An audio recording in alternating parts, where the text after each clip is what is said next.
నమస్తే, welcome to health care. పిల్లలు గుక్కపట్టి ఏడుస్తూ ఉంటారు. దానికి ఏం చేయాలి? రూరల్ విలేజెస్లో తాయెత్తులు కడుతూ ఉంటారు. అలా నిజంగా కట్టొచ్చా? అలాగే ఫ్లూస్ నుంచి పిల్లల్ని ఎలా రక్షించుకోవాలి? పిల్లల్లో ఆటిజం ఉన్నట్లయితే కనుక దాన్ని ఎలా గుర్తించాలి? ఇలాంటి డౌట్స్ అన్ని క్లియర్ చేయడానికి ఇప్పుడు మనతో పాటు ఉన్నారు వెంకట పద్మ హాస్పిటల్స్ నుంచి పీడియాట్రిక్స్ డాక్టర్ ఎం వెంకటేశ్వరరావు గారు. వారిని అడిగి మరిన్ని వివరాలు తెలుసుకుందాం. అలాగే మీకు దీనికి సంబంధించి ఎలాంటి డౌట్స్ ఉన్నా కూడా స్క్రీన్ పైన కనిపిస్తున్న నెంబర్కి అయితే కాల్ చేసి మీ డౌట్స్ని క్లియర్ చేసుకోవచ్చు. హాయ్ సార్, నమస్తే సార్. ఇప్పుడు చిన్నపిల్లలు చాలా గుక్కబట్టి ఏడుస్తూ ఉంటారు. సో అలా ఏడవకుండా ఉండాలంటే ఏం చేయాలంటారు? ఏం తోచదు ఆ టైంలో, పెద్దలకి ఏం చేయాలో తెలీదు. సో ఏం చేస్తే బాగుంటుందంటారు? యాక్చువల్లీ మీరు అడిగిన క్వశ్చన్ ఏంటంటే దాన్ని బ్రెత్ హోల్డింగ్ స్పెల్ అని అంటారు. చాలా వరకు పిల్లలకి వాళ్ళు మ్యాక్సిమం కోపతత్వం ఉన్న పిల్లలు. సో ఎప్పుడైతే మనకి ఏదైనా ఒక అడుగుతారు, అది ఏమనంటారు పేరెంట్స్, అది పాడు చేస్తాడనే ఉద్దేశంతో వాడికి అప్పుడు వాడికి ఉన్న బలమైన సంకేతం ఏమిస్తారంటే ఎప్పుడైతే కుక్క పెడతాడో నెక్స్ట్ టైం పేరెంట్ భయపడిపోతారు. ముందు ఇనిషియల్గా చిన్న చిన్న వాటితో స్టార్ట్ చేస్తారు. అక్కడి నుంచి గ్రాడ్యువల్గా టీవీ రిమోట్లు, ఇంకా ఏసీ రిమోట్లు, ఇలా పెద్ద పెద్దవన్నీ అడిగి అన్నీ డిస్ట్రాయ్ చేస్తుంటారు అనమాట. అది సో ఆ రకంగా వాళ్ళు ఏం చేస్తారంటే లోపల బ్రెత్ని హోల్డ్ చేసేస్తారు. ఆ క్షణంలో పేదలన్నీ బ్లూ అయిపోవచ్చు కొంతమందికి, కొంతేమో పేలుగా అయిపోతుంది. సో ఈ బ్లూగా అయిపోయిన వాళ్ళకి ఏమవుతుందంటే సడన్గా బ్రెయిన్కి వెళ్ళాల్సిన ఆక్సిజన్ కాసేపు తగ్గడం మూలంగా కాసేపు మన దృష్టి తప్పిపోతారు కూడా. ఇంకా కొంచెం సివియర్ అయిన వాళ్ళకి ఏమవుతుందంటే కన్వర్షన్స్లో కూడా వెళ్తారన్నమాట. అది సో పేరెంట్స్కి అది పెద్ద భయానకమైన సిచ్యువేషన్. కామన్గా ఏమవుతుందంటే ఇంట్లో ఎప్పుడైతే సిచ్యువేషన్ రాగానే ఫస్ట్ హస్బెండ్ ఏం చేస్తాడంటే వైఫ్ మీద అంటే మదర్ మీద కోపడతాడు. వాడు ఏదో ఎందుకు ఏడ్చాడు, వాడు ఎందుకు ఏడిపించావు అనేసి. పిల్లవాడు దాన్ని చూసి ఆనందపడుతూ ఉంటాడు. ఎందుకంటే వాడు దాన్ని ఎదుర్కోలేడు కాబట్టి, వాడు అడిగిన దానికి మదర్ కోరిక తీర్చలేదు కాబట్టి, మదర్ని కొట్టలేడు కాబట్టి ఈ విధంగా ఇంకోళ్ళతో తిట్టించడానికి ప్రయత్నాలు చేస్తుంటారు అనమాట. వాళ్ళకి పాజిటివ్గా ఆలోచిస్తారు. చివరికి అది నెక్స్ట్ లెవెల్కి వెళ్ళిన తర్వాత ఇంట్లో అందరికీ ఘర్షణ వాతావరణం కూడా వచ్చేస్తుంది. ఎందుకంటే నువ్వు ఎందుకు ఏడిపించావు అని వస్తాను అనమాట. ఇలాంటి సిచ్యువేషన్స్ వచ్చినప్పుడు పేరెంట్ ఫస్ట్ అర్థం చేసుకోవాల్సింది ఏంటంటే ఇది జబ్బు కాదు. అది ఫస్ట్ తెలుసుకోవాల్సింది. జబ్బు కాదని ఎప్పుడైనా తెలుసుకుంటామో దీనికి 3 రకాలుగా మనం నివారణ చేయొచ్చు. ఫస్ట్ ఏంటంటే ఇది వాడి అటెన్షన్ సీక్ చేస్తున్నాడు కాబట్టి ఇమీడియట్గా అటెన్షన్ని తప్పించాలి. అంటే ఫర్ ఎగ్జాంపుల్ ఈ గదిలో ఉన్నాను, ఒళ్ళో ఉన్నాడు, ఏడ్చాడు, తెలిసిపోతుంది. కాసేపు కుక్క పెట్టేసి ఇబ్బంది పెట్టేస్తాడని వెంటనే మనం డైవర్ట్ చేయడానికి నిలబడిపోయి ఈ గది నుంచి పక్క గదిలోకి వెళ్ళిపోయి ఒకసారి అటెన్షన్ వాడి పక్కకి డైవర్ట్ అయ్యేసరికల్లాను అది అవుతుంది. రెండోది పెయిన్. మన చుంటిపిక్కలా తీసామనుకోండి, పెయిన్ వస్తే ఏమవుతుందంటే గుక్క తీయలేడు ఎక్కువసేపు. తక్కువనే ఆ ఏడుపు రావాలి కాబట్టి వాడు మళ్ళీ బ్రెత్ని మళ్ళీ వెనక్కి తీసుకొని మళ్ళీ నార్మల్ బ్రీతింగ్ వచ్చేస్తాను అనమాట. థర్డ్ ఏంటంటే ఇది యాక్చువల్గా మోర్ అడ్వాంటేజ్. అది మూడోది ప్రాక్టీస్ చేయగలిగితేనే బెటర్ అనమాట. అది కానీ పేరెంట్స్ సాహసం చేయరు. ఎప్పుడైతే ఏడుస్తాడో వాడిని వదిలేసి వెళ్ళిపోవాలి. ఆ గదిలో ఉంచేసి వాడిని వదిలేసి వెళ్ళిపోవాలి. ఎందుకంటే ఏం జరగదని మనకు తెలుసు. సో కానీ వదలరు. ఎందుకంటే ఆ సిచ్యువేషన్ మనకి తెలివి తప్పిపోతాడు కదా, ఆ టైంలో మన వాదార్చాల ఇంటెన్షన్తో ఉండిపోతారు అన్నమాట. అది మూడోది జనరల్గా పనిచేస్తుంది. వాడు ఎప్పుడైతే నేను నన్ను పట్టించుకోవట్లేదు అనుకున్నాడు అనుకోండి, సో ఆటోమేటిక్గా వాడు విత్డ్రా అవ్వడానికి అవకాశం ఉంటుంది. సో అంచేత వీళ్ళందరూ కోపతత్వం కాబట్టి సిచ్యువేషన్ గమనించాలి. ఏ సిచ్యువేషన్స్లో వాడు ప్రేరితం చెందుతున్నాడు అన్నది మనం ఐడెంటిఫై చేసుకొని దాని ముందు నుంచే కొద్దిగా కంట్రోల్ చేసుకోగలిగితే ఇలాంటి ప్రాబ్లమ్ సాల్వ్ చేయొచ్చు. కొంతమందికి ఫ్రీక్వెంట్గా బ్రెత్ హోల్డింగ్ స్పెల్స్ కారణం ఏంటంటే కొంచెం ఐరన్ డెఫిషియన్సీ, ఎనీమియా అంటే రక్తహీనత ఉండడం మూలంగా, కొంత జింక్ డెఫిషియన్సీ, అలా కొత్తవన్నీ కూడా పోల్చడం జరిగింది అనమాట. సో ఇట్లాంటి వాటిని మనం ఐడెంటిఫై చేసి కొంతమందికి ఐరన్ డెఫిషియన్సీ, ఎనీమియాకి మనం ఐరన్ సిరప్స్ తోటి ట్రీట్మెంట్ ఇచ్చుకుంటే కొంత బెటర్గా అవడానికి కూడా అవకాశం ఉంటుంది అన్నమాట. ఓకే సార్, ఇప్పుడు పిల్లలకి నార్మల్గా రూరల్ విలేజెస్లో తాయెత్తులు కడుతూ ఉంటారు. సో ఎవరికి చూసినా అవే కనిపిస్తాయి చాలా మటుకు. నిజంగా అలా కట్టొచ్చు అంటారా? అంటే ఇది ఒక వాళ్ళ దృష్టిలో అది నమ్మకం. ఏంటి తాయెత్తు కడితే వాడికి ఏదైనా పీడగుణం అలాంటివి ఏమైనా ఉంటే పోతుంది అన్నది ఒక రిచువల్ మీద వాళ్ళకి నమ్మకం. బట్ శాస్త్రీయంగా మనం చూసేది మూఢనమ్మకం. శాస్త్రం ప్రకారం ఎందుకోసం మూఢనమ్మకం అని అంటున్నారంటే నిజంగా ఒక తాయెత్తు కడితే జబ్బులు తగ్గిపోతుంది అంటే అంతకంటే ఏముంటుంది. అలాంటి డాక్టర్స్ కూడా హాస్పిటల్లోనే పని ఉండదు. మేము కూడా అమ్ముకోవచ్చు కదా, తాయెత్తులు అమ్ముకోవచ్చు కదా, డిఫరెంట్ జబ్బులకు డిఫరెంట్ తాయెత్తులు అమ్మవచ్చు కదా. సో అంచేది అలాంటిది ఏమి ఉండదు. కానీ డిసడ్వాంటేజ్ ఏమవుతుందంటే ఎప్పుడైతే వాడు తాయెత్తు కొంతమంది మొల కడతారు, ఎక్కువ శాతం ఏమో నెక్కకేస్తారు.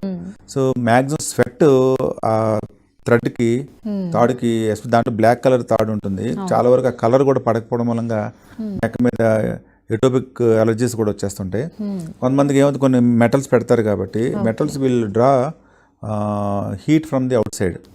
సో అది బాడీకి కూడా ఎక్కడానికి అవకాశం ఉంటుంది. ఎస్పెషల్లీ తాడు మీద కోట్ల బ్యాక్టీరియా చేరుతాయి అనమాట. ఎందుకంటే నెక్ మీద మన చెమట ఎక్కువ పడుతుంది కాబట్టి ఆ బ్యాక్టీరియా ఎక్కువ ఉంటుంది. సోప్ కూడా పోదు, సోప్ పోదు, అది అలా కంటిన్యూస్ గా ఉంటుంది. దాంతో ఈ మొలక కట్టిన దానికి ఏమవుతుందంటే వాడికి మోషన్ క్లీన్ చేసినప్పుడు, వాడికి ప్రైవేట్ పర్సన్ క్లీన్ చేసినప్పుడు ఆ వాటర్ ఫీకల్ మ్యాటర్ కంటామినేట్ అయ్యి మొత్తాడికి కూడా చేరుతుంది. దాని మూలంగా ఫ్రీక్వెంట్గా ఇన్ఫెక్షన్స్ వస్తుంటాయి. చాలా మంది గమనించరు అది. ఫ్రీక్వెంట్ ఇన్ఫెక్షన్స్ వస్తుంటే అస్మానికి ఏదో ఇన్ఫెక్షన్ బాధ పెడతా అంటారు. కారణం ఏంటంటే రెగ్యులర్గా బాడీలో ఉంటుంది. కొంతమంది పిల్లలు ఏం చేస్తారు, అలవాటు ప్రకారము దానివల్ల తీసుకొని నోట్లో పెట్టుకుంటారు. కొంతమంది ఏం చేస్తారంటే ఒకటి వేరు తాడు, దాంతోపాటు ఒకటి డిఫరెంట్ రకాలు 4, 5, 5, 6 వేసేస్తూ ఉంటారు అన్నమాట.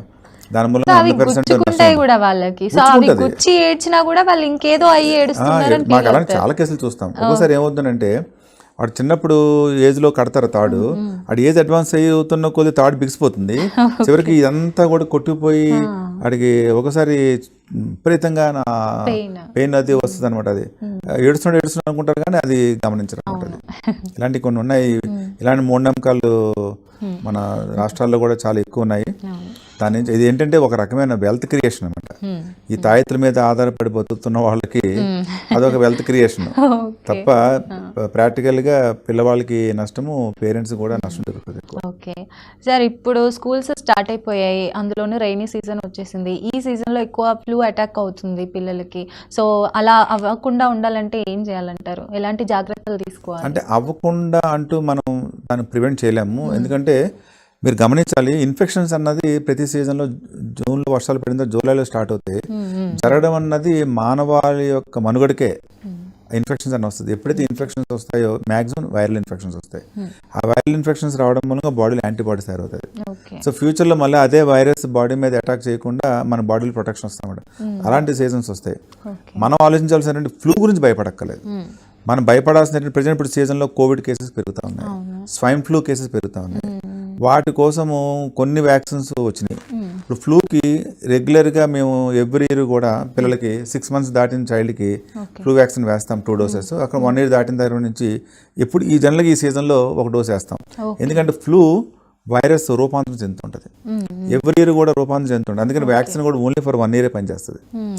చాలా మందికి ఉన్న అభిప్రాయం ఏంటంటే ఫ్లూ వ్యాక్సినేషన్ ఓన్లీ పిల్లలకే వేయాలని అనుకుంటారు. కాదు, మీరు నేను అందరూ కూడా తీసుకోవాలి. ఎందుకంటే ఫ్లూ అన్నది కామన్. మీరు ఇంకా గమనించాల్సిన ఏంటంటే ఇలాంటి సీజన్లో ఫ్లూ మూలంగా చనిపోయే వాళ్ళ శాతమే ప్రపంచం మొత్తం మీద ఎక్కువ ఉంటుంది అనమాట.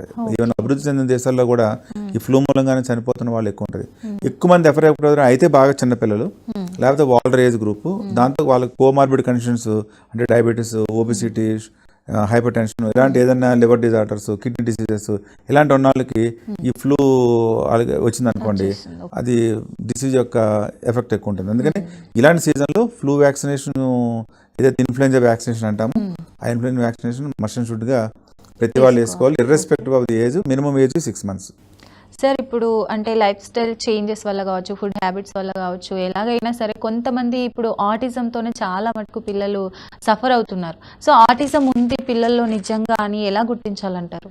అసలు అంటే మేము గమనించింది, నేను మెడిసిన్ చదువుతున్నప్పుడు, పోస్ట్ గ్రాడ్యుయేట్ చదువుతున్నప్పుడు కేవలం పరీక్షల కోసమే చదువుకునే వాళ్ళ డిసీజ్. ఇప్పుడు వారానికి కనీసం 5-6 కేసులు చూస్తున్నాం యాజ్ ఎలోన్ పీడియాట్రిషియన్. ప్రతి మా కొలీగ్ పీడియాట్రిషియన్ ఎవరితో మాట్లాడినా స్పెక్ట్రమ్ ఆఫ్ కేసెస్ పెరిగిపోతున్నాయి అంటున్నారు. ఫస్ట్ పేరెంట్స్ ఏమనుకుంటున్నారంటే లైఫ్ ఎలాగైపోయిందనంటే తండ్రి ఒక మొబైల్తో ఉంటాడు, మదర్ ఒక మొబైల్తో ఉంటుంది, చైల్డ్ చిన్నప్పటి నుంచి ఒక మొబైల్తో ఉంటాడు. ఇంట్లోని గ్రాండ్ పేరెంట్స్ చాలా వరకు ఉండరు. ఒకళ్ళు ఉన్నా సరే వాళ్ళు కూడా ప్రజెంట్ ఈ బ్యాడ్ సర్క్యూట్లోకి వాళ్ళు కూడా వచ్చేసారు. సో ఎవరు లోకం వాళ్ళతో ఉంటుంది, పిల్లవాడే వాడు ఓన్ లోకంలోకి వెళ్ళిపోతున్నాడు. ఓన్ లోకంలోకి వెళ్ళిపోయి ఏం చేస్తారంటే సరౌండింగ్స్ గమనించడం మానేశారు. ఎప్పుడైతే సరౌండింగ్ గమనించడం మానేశారో మదర్ని పోల్చడం మానేశారు, ఫాదర్ని పోల్చడం మానేశారు. సోషల్ కమ్యూనికేషన్స్ పోయినాయి, రిపిటేటివ్ బిహేవియర్ వచ్చింది. చేసిన పనే చేయడము, ఇంకా బయట సమాజంలో ఏం జరుగుతుందో అనేది చూడకపోవడము, ఇలాంటి సమస్యలతోటి చాలా కేసెస్ మనకి పెరుగుతున్నాయి అనమాట. దీనికి డిఫరెంట్ రీజన్స్ ఐడెంటిఫై చేశారు. మరి ఇది మన సమాజం ఉన్నంతకాలం నుంచి కూడా ఉండాలి కదా, ఇప్పుడు ఎందుకు ప్రత్యేకంగా పెరుగుతున్నాయి అంటే ఇందాక మీరు వాడిన పదమే లైఫ్ స్టైల్. ఏదైతే మదర్స్లోని ఎందుకంటే జెనెటిక్గా మన చేతిలో లేదు, జన్యుపరమైన సమస్య మూలంగా కానీ ఆటిజం దాన్ని మన దాన్ని అవాయిడ్ చేయలేం. కానీ ఏదైతే అవాయిడబుల్ కాజెస్ ఉన్నాయి, మీకు అవాయిడబుల్ కాజెస్ 1, 2, 3, 4 అని చెప్తే మీకు ఆశ్చర్యం అనిపిస్తుంది. ఫస్ట్ అవాయిడబుల్ కాజెస్ ఏంటంటే మదర్ ప్రెగ్నెంట్గా ఉన్నప్పుడు ఒబిసిటీతో బాధపడుతున్నా. జనరల్గా మదర్ తన ప్రెగ్నెంట్ దాల్చిన తర్వాత 10 నుంచి 12 కేజీలు బరువు పెరగాలి. అన్ఫార్చునేట్గా ఇప్పుడు తను ప్రెగ్నెంట్ అయ్యే టైం అప్పటికి ఒబిస్గా ఉంటున్నారు, ఓవర్ వెయిట్తో ఉంటున్నారు. ప్రెగ్నెన్సీ 9 నెలలు అయ్యేసరికల్లా 20 to 30 కేజీస్ వెయిట్ గెయిన్ పెరిగిపోతున్నారు. సో దాని యొక్క ఎఫెక్ట్ ఇండైరెక్ట్గా తల్లి గర్భంలో ఉన్న ఫీటస్ బ్రెయిన్ సర్క్యూట్ మీద పనిచేస్తుంది. సెకండ్, ఎప్పుడైతే ఒబిసిటీ ఉంటుందో మదర్కి తెలియకుండానే మెటర్నల్ డయాబెటీస్ అని అంటాం. కొంతమంది ఇప్పుడు ఏమైంది, యంగ్ మదర్స్కి ఆల్రెడీ ప్రెగ్నెన్సీ రాకముందే, ఈవెన్ పెళ్ళి అవ్వకముందే డయాబెటీస్ వెళ్ళిపోతున్నాయి యంగ్ గర్ల్స్కి. సో డయాబెటీస్ తేలుతున్నది, వాళ్ళు మ్యారేజ్ చేసుకుంటున్నారు. ఇప్పుడు ఏమవుతుంది, ప్రెగ్నెన్సీ కన్సీవ్ అయ్యే టైం అప్పటికి ఆల్రెడీ మదర్ ఇస్ డయాబెటిక్. మూడో ఫ్యాక్టర్ ఏంటంటే మెటర్నల్ జెస్టేషన్ డయాబెటీస్ అంటాం. అంటే ప్రెగ్నెంట్గా ఉన్నప్పుడు డయాబెటీస్ రావడం. అది కూడా ఏంటి, 26 వారాలు ప్రెగ్నెంట్గా ముందుగానే కానీ మదర్ కానీ జెస్టేషన్ డయాబెటీస్ వస్తే ఛాన్సెస్ ఆఫ్ ఆటిజం ఎక్కువ ఉందని పోల్చారు. మెటర్నల్ ఇన్ఫెక్షన్స్, కొన్ని రకాల మదర్ ఫీవర్స్తో వాటితోటి కానీ ఏదైనా సఫర్ అవుతున్నా అలాంటి వాళ్ళ మెటర్నల్ ఇన్ఫెక్షన్స్ మూలంగా కూడా ఇంట్రాయిటైన్ ఇన్ఫెక్షన్స్ వచ్చి లోపల ఉన్న బేబీ ఎఫెక్ట్ అయ్యి దాని మూలంగా కూడా ఆటిజం రావడానికి మనకి అవకాశం ఉంటుంది అన్నమాట.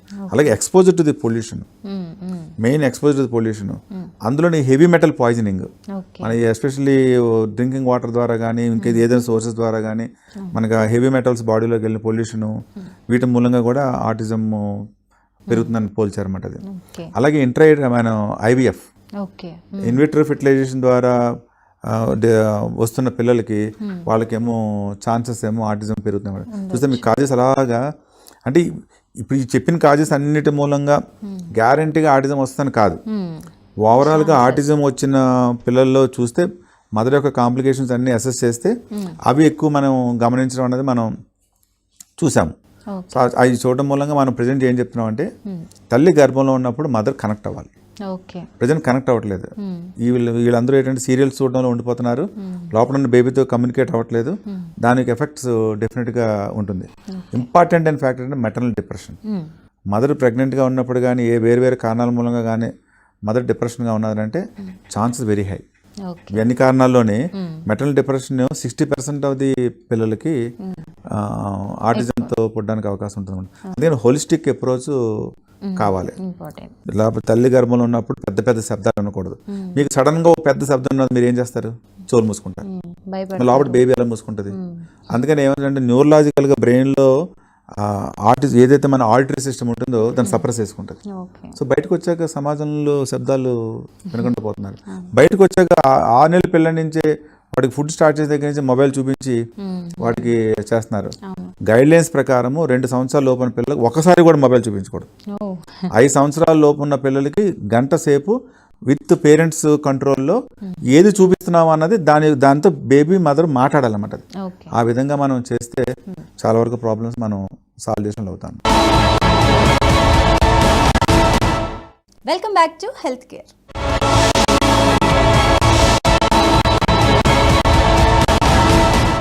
ప్రెగ్నెన్సీ టైంలో లేదంటే ప్రెగ్నెన్సీ ముందు కానీ తర్వాత కానీ వచ్చే డౌట్స్ని కొన్నింటిని క్లియర్ చేయడానికి ఇప్పుడు మనతో పాటు ఉన్నారు వెంకట పద్మ హాస్పిటల్ నుంచి పద్మ గారు మనతో పాటు ఉన్నారు. మేడం గారికి మరిన్ని వివరాలు అయితే తెలుసుకుందాం. మేడం నమస్తే. మేడం ఇప్పుడు ప్రెగ్నెన్సీ ముందు కావచ్చు తర్వాత కావచ్చు, అంటే ప్రెగ్నెన్సీ తర్వాత గర్భసంచి తీసేయడం తొందరగా జరిగిపోతుంది ఇప్పుడు. సో ఎందుకు అంత తొందరగా తీసేస్తున్నారు? అలాగే తీసేస్తే బాడీకి ఎలాంటి చేంజెస్ ఉంటాయి, వాళ్ళలో ఎలాంటి ప్రాబ్లమ్స్ వస్తాయి? యూజువల్గా గర్భసంచి తీసే కేసెస్ చాలా ఎక్కువైపోయినాయి ఈ రోజుల్లో. మా పుస్తకం శాస్త్రం ప్రకారం అయితే చాలా తక్కువ ఇండికేషన్స్ ఉంటాయి. ఓకే. దానికి రియల్ ఇండికేషన్స్ ఏంటంటే పెద్ద పెద్ద ట్యూమర్లు, దాని మూలంగా ఎక్కువ బ్లీడింగ్ అయిపోవడం మెన్సెస్లో, అలాంటివి ఏమైనా ఉన్నట్టయితే, లేకపోతే ఓవర్ బ్లీడింగ్ కేసెస్, మెడిసిన్స్తో కంట్రోల్ అవ్వలేని కేసెస్, అలాంటి వాటికి మాత్రమే గర్భసంచి తీసేయాలన్నమాట. కానీ ప్రస్తుత రోజుల్లో గర్భసంచి తీసే కేసులు ఎక్కువైపోయినాయి. What ever it is, patient indication అయి ఉండొచ్చు, లేకపోతే డాక్టర్ ఇండికేషన్ అయి ఉండొచ్చు, ఏదైనా రీజన్ మాత్రం త్వరగా తీసే కేసులు మాత్రం ఎక్కువైపోయాయి. కానీ దాని మూలంగా చాలా పేషెంట్కి మాత్రం చాలా చాలా డిసడ్వాంటేజెస్ ఉన్నాయి. ఎందుకంటే ఈ గర్భసంచి మూలంగా, గర్భసంచి పక్కన 2 ఓవరీస్ ఉంటాయి, దాని మూలంగా ఒక ఫెమినిటీ మెయింటైన్ అనేది ఓన్లీ ఈస్ట్రోజన్ అనే హార్మోన్ మూలంగా.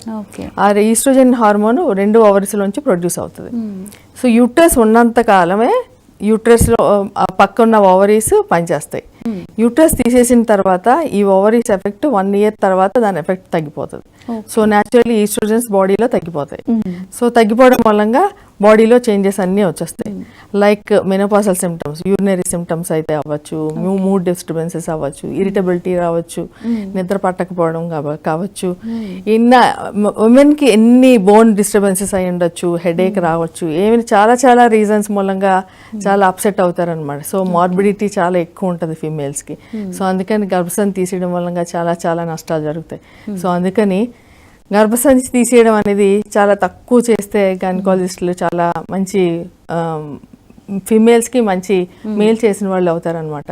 అందుకని ఎంత తక్కువ రీజన్స్ మూలంగా తీసినట్టయితే అంత మంచి ఉపయోగం. అంటే ఎందుకు అక్కడ దాకా వెళ్తారు? ఎలాంటి రీజన్స్ ఉంటాయి గర్భసంచి తీసేయాలి అంటే?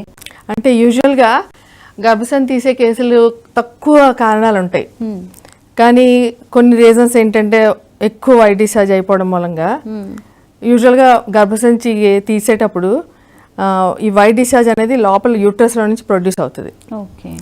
సో మామూలుగా 4 కారణాల మూలంగా గర్భసంచిలోంచి వైట్ డిశ్చార్జ్ ప్రొడ్యూస్ అవుతుంది.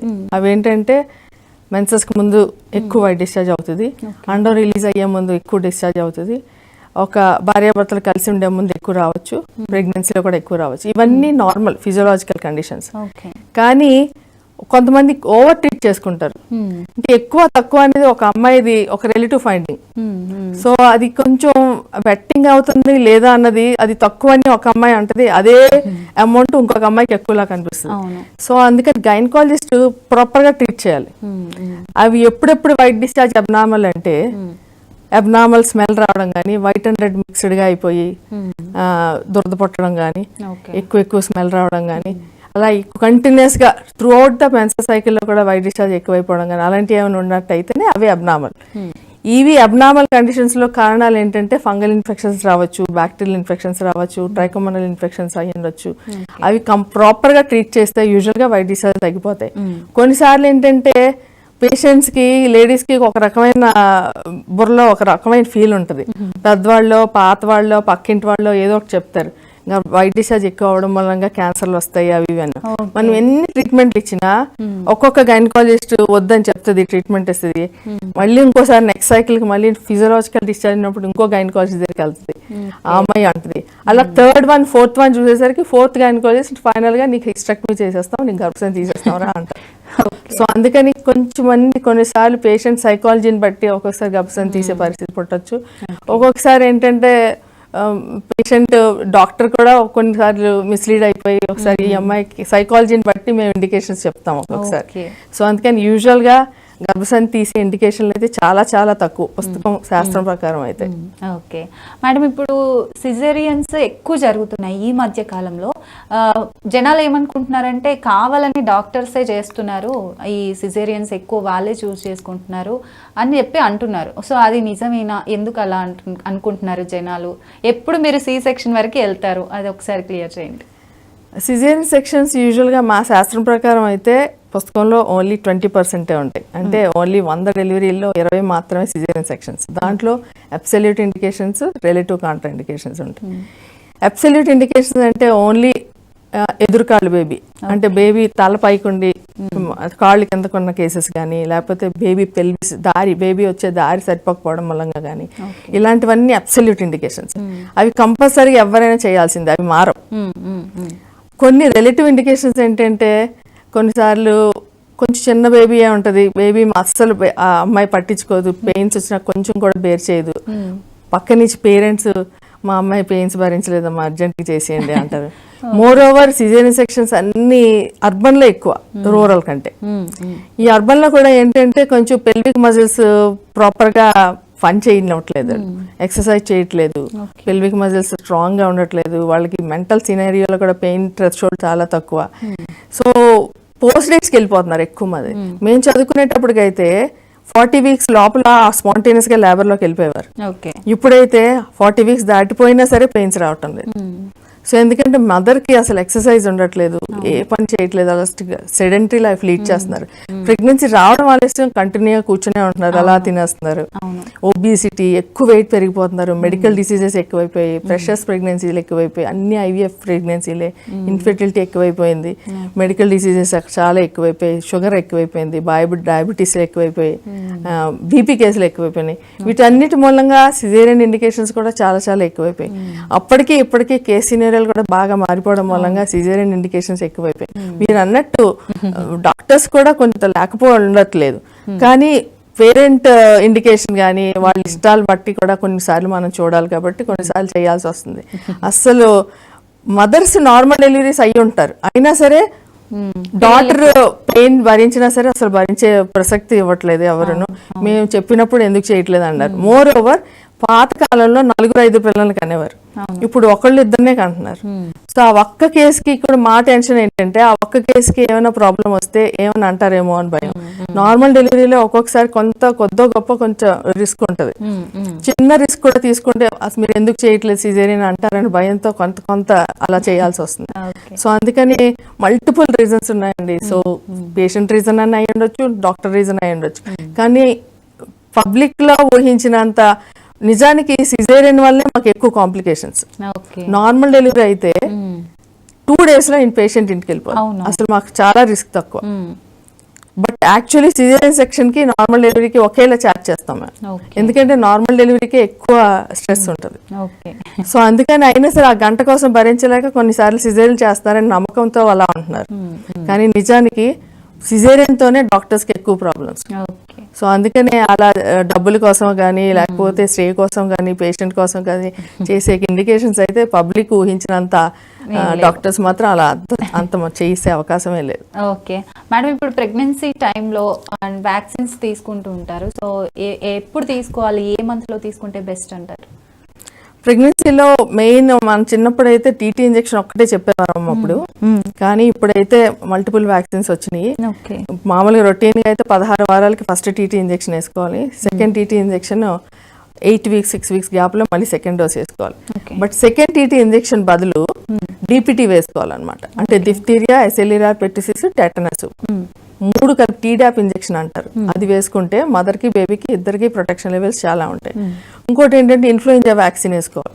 ఇన్ఫ్లుయెంజా వ్యాక్సిన్ ఏంటంటే ప్రస్తుతం అలా ఒక్కొక్క వైరస్ ఇన్ఫెక్షన్స్ చాలా చాలా ఎక్కువైపోతున్నాయి. ఎస్పెషల్లీ ఆ ఇన్ఫ్లుయెంజా వ్యాక్సిన్లు వేసుకోకపోతే మదర్కి బేబీకి ఇద్దరికి ఇన్ఫ్లుయెంజా వచ్చే అవకాశాలు ఎక్కువ ఉంటాయి. అందుకని 26 వారాలు దాటిన వాళ్ళందరూ ఇన్ఫ్లుయెంజా వ్యాక్సిన్ వేసుకోవాలి కంపల్సరీగా. ఇప్పుడు మిగిలిన వ్యాక్సిన్కి వస్తే ఫర్ ఎగ్జాంపుల్ ఇంట్లో హెపటైటిస్ బి ఎవరికైనా ఉందనుకోండి, వాళ్ళు వేసుకోవాలి. అబ్సల్యూట్ గా అందరూ వేసుకోక్కర్లేదు, సిచ్యువేషన్ బట్టి ఇంట్లో కాంటాక్ట్స్ బట్టి అదర్ వ్యాక్సిన్స్ వేసుకునే అవకాశం ఉంటుంది. మేడం, ఇప్పుడు ప్రెగ్నెన్సీకి మధ్యలో కొంచెం గ్యాప్ తీసుకోవాలనుకునే వాళ్ళు ఉంటారు, రకరకాల రీజన్స్ అయి ఉండొచ్చు. సో ఆ గ్యాప్ ఎలా తీసుకోవాలంటారు? ఫ్యామిలీ ప్లానింగ్ అందరి కప్పులకి అవసరం. చిన్నప్పుడైతే ఒక్కొక్క ఫ్యామిలీలో 4 పిల్లలు కనేవారు, ఇప్పుడైతే 2 పిల్లలనే తీసుకుంటున్నారు. ఇప్పుడైతే ఒక్కొక్కళ్ళు అయితే ఒక్క ఫ్యామిలీకి ఒక్క బేబీనే కంటున్నారు. బట్ 2 కావాలనుకున్న వాళ్ళు కనీసం 2-3 years అన్న గ్యాప్ ఉండాలి. గ్యాప్ ముందు ఫస్ట్ డెలివరీ అయిపోయిన తర్వాత గైనకాలజిస్ట్ దగ్గర కంపల్సరీగా 6 weeks చెకప్ కంపల్సరీగా వెళ్ళాలి. గైనకాలజిస్ట్ కంపల్సరీగా 6 weeks చెకప్ రమ్మని చెప్తారు. అప్పుడు మీకు పోస్ట్నాటల్ ఎక్సర్సైజెస్ చెప్తారు, తిండి ఏం తినాలో చెప్తారు, ఫ్యామిలీ ప్లానింగ్ ఎలా ప్రొడ్యూస్, ఏం మెథడ్స్ వాడాలో చెప్తారు. ఏ మెథడ్ ఒక్కొక్కరికి ఒక్కొక్క మెథడ్ సూట్ అవుతుంది. సో ఆ మెథడ్ బట్టి కనీసం ఏం వాడాలో వాళ్ళ ఇష్టాన్ని బట్టి చేయాలన్నమాట. For example normal delivery, caesarean డెలివరీలో ఒక్కొక్కసారి ఐయుసిడి వేసేస్తున్నారు, కాపర్ టీ. ఎందుకంటే ఎస్పెషల్లీ రూరల్ పీపుల్ వాళ్ళు స్పేసింగ్ సరిగ్గా చూసుకోరు, అందుకని వాళ్ళకి తెలిసి చెప్పిన తర్వాత డెలివరీ అయిపోయిన తర్వాత వెంటనే కాపర్టీ లోపల వేసేస్తున్నారు.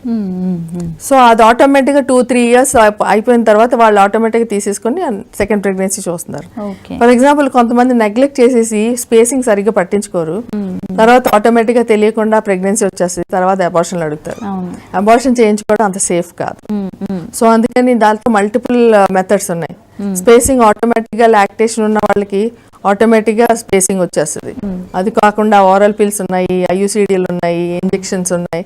ఏది కావాలంటే వాళ్ళకి ఏ సూట్ అయితే అది మేనేజ్ కావాలంటే అది తీసుకోవచ్చు. Okay, thank you so much madam, చాలా బాగా చెప్పారు.